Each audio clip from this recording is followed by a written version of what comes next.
Imagine a battlefield in 16th century Japan, a land torn by endless conflict and ambition. The air is thick with tension, the ground churned by the march of thousands. Here, rival warlords vie for supremacy, and the code of the samurai reigns supreme.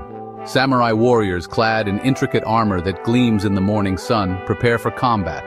Their swords are sharp, their bows strung tight, and their spirits are steeled by centuries of tradition. Each warrior carries the weight of honor, ready to fight and die for their lord.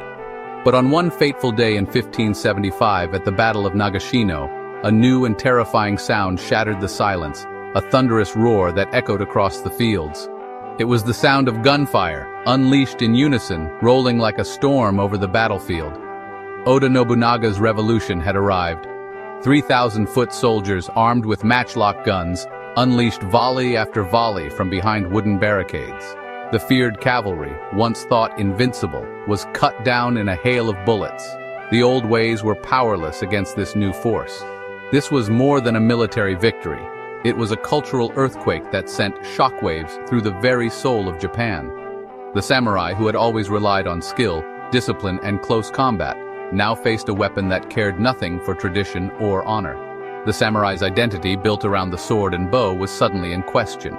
Generations of training, rituals, and beliefs were challenged by a single innovation. The battlefield was no longer a place for heroic duels, but for strategy and firepower. The gun, or teppo, threatened to make their lifelong training obsolete. The clash of steel was replaced by the crack of gunpowder. Some samurai resisted, clinging to the old ways, while others saw the writing on the wall. Oda Nobunaga, a visionary unafraid to break with tradition, embraced firearms wholeheartedly. He declared the old rules void, understanding that true power lay in adaptation, not nostalgia. He saw victory not in the pursuit of honor, but in the pursuit of power and survival. The world was changing, and only those willing to change with it would endure. His actions sent a clear message to all of Japan: adapt or be swept away by the relentless tide of history. The samurai could no longer rely solely on the sword. The future belonged to those who embraced innovation. The age of the sword was ending, and the age of the gun had begun, a transformation that would forever alter the destiny of Japan. Before the arrival of firearms, Japanese warfare was a highly ritualized affair, steeped in centuries of tradition and dominated by the elite warrior class known as the samurai. These battles were not just contests of strength, but also of honor, discipline, and personal valor. The samurai's reputation was built on their strict adherence to codes of conduct and their mastery of martial skills, which set them apart from ordinary soldiers. Battles often began with formal exchanges of arrows, a dramatic display that showcased the archer's skill and served as a challenge to the enemy. This ritualized opening was as much about psychological warfare as it was about inflicting casualties, setting the tone for the conflict to come. At the heart of samurai combat was the sword, the katana, revered as the very soul of the warrior.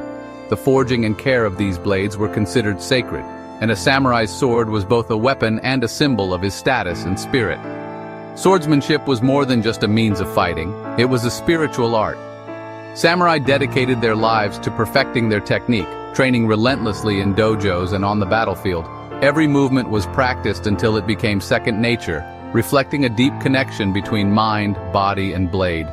In the chaos of close-quarters combat, it was not just brute strength, but skill, nerve, and composure that determined victory. Samurai duels were intense and personal, with each warrior striving to uphold his honor in the face of mortal danger. Cavalry played a crucial role as well. Mounted samurai archers used their speed and agility to launch hit-and-run attacks, disrupting enemy formations and exploiting weaknesses. Their ability to fight from horseback made them a formidable force on the battlefield. Underpinning all of this was the samurai code, Bushido, which valued bravery, loyalty, and skill above mere victory. The pursuit of personal excellence and the willingness to face death without fear were central to the samurai ethos. Generals planned their battles to allow for individual heroism, encouraging warriors to distinguish themselves through acts of courage. This approach stood in stark contrast to the massed infantry tactics that would later be introduced by Oda Nobunaga, which emphasized coordination and collective action over individual glory. The entire system of warfare was built on the prowess of individual samurai, whose skills and reputations could turn the tide of battle. But this age of personal combat and ritual was soon to be challenged by the winds of change. The focus on individual skill and honor was about to be overshadowed by the devastating power of firearms, which would render many traditional tactics obsolete and force the samurai to adapt or fade into history. Nobunaga's revolutionary approach to warfare would redefine the battlefield, prioritizing efficiency, discipline, and massed firepower over the time-honored traditions of the past.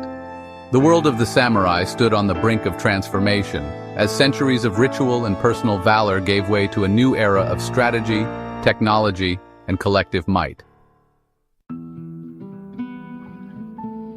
Oda Nobunaga, born in 1534, defied conventions with his eccentric behavior. Dismissed as the fool of Owari, he harbored a sharp, ambitious mind. His dream, Tenkafubu, aimed to unify Japan under one rule, ending the Sengoku period. Nobunaga's path to power was marked by brilliance and brutality.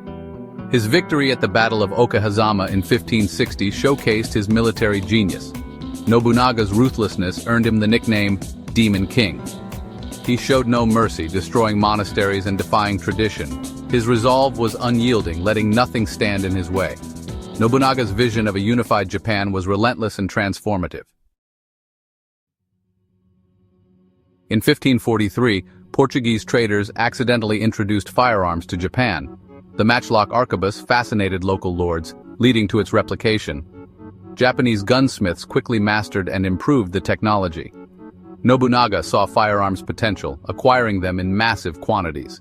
He restructured his army around firearms, envisioning massed volleys. Nobunaga's embrace of firearms set him apart, changing Japanese warfare forever. Nobunaga's genius lay in deploying firearms with ashigaru, or light-footed soldiers. Traditionally seen as support troops, Nobunaga transformed them into a disciplined force. He armed thousands with matchlock guns, focusing on coordination over individual skill. Nobunaga's rotating volley tactic created a continuous storm of lead. This military structure blurred lines between peasant and warrior classes. Ashigaru gunners became crucial, challenging the feudal hierarchy. Nobunaga's army was based on merit, not birthright. The foundation of his power rested on common soldiers. Nobunaga's approach redefined military strategy and social order.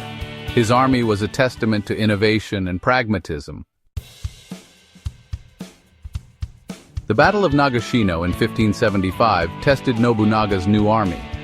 Facing the Takeda clan's feared cavalry, Nobunaga chose his ground carefully. He constructed fortifications to channel the cavalry into killing zones.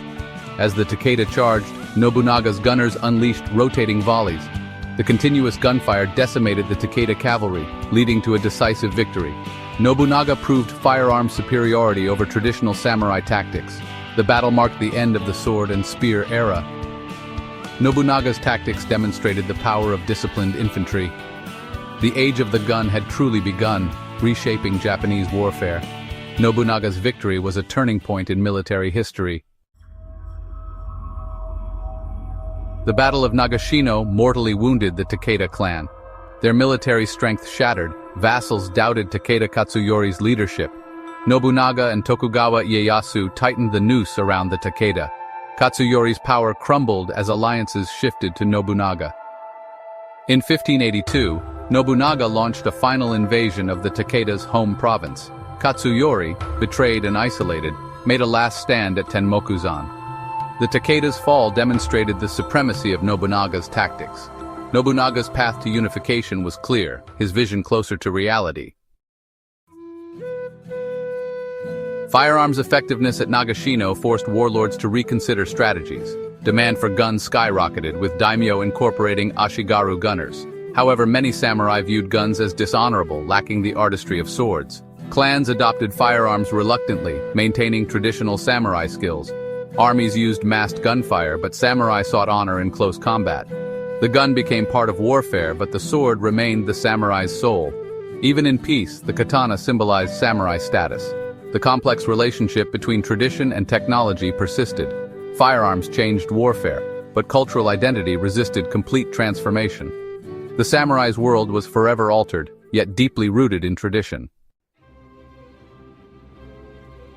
By 1582, Oda Nobunaga stood at the pinnacle of his power, his influence stretching across much of Japan.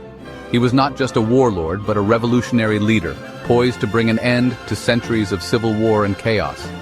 His ambition was nothing less than the unification of the fractured Japanese archipelago, a dream that had eluded countless leaders before him.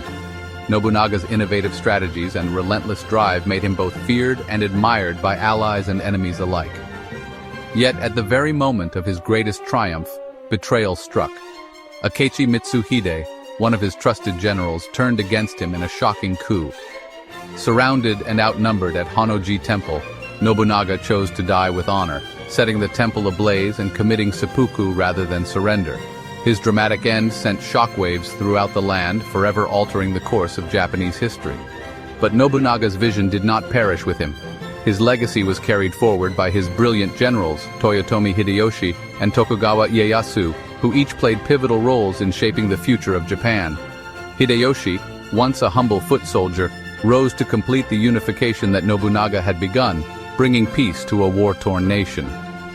After Hideyoshi, Ieyasu established the Tokugawa shogunate, ushering in over 2 centuries of stability and isolation. Nobunaga's military reforms forever changed the face of Japanese warfare. He broke the samurai's exclusive hold on combat, introducing new tactics and technologies that leveled the battlefield. By professionalizing his army and promoting talent over noble birth, Nobunaga created opportunities for commoners to rise through the ranks, reshaping the social order and inspiring loyalty among his troops. His bold embrace of firearms, a technology introduced by foreign traders, symbolized his willingness to shatter tradition in pursuit of progress.